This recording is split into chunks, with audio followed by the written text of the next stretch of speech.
ভয়ঙ্কৰ পথ দুৰ্ঘটনা সংঘটিত হৈছে তেজিয়ালপাৰাত।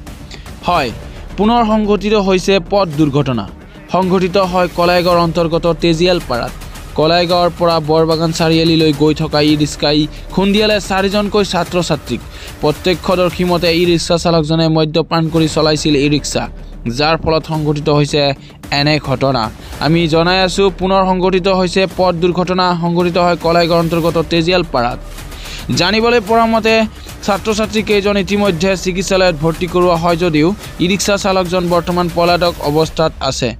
পুনৰ সংঘটিত হৈছে পথ দুৰ্ঘটনা, মদ্যপান কৰি চলাইছিল ই ৰিক্সা।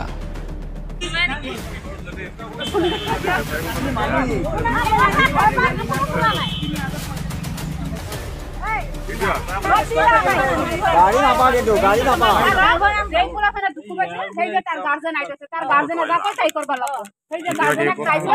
আৰেকটা লয়ে গেছে, যা সব তোমাৰ উপৰে দায়িত্ব কই দিলাম।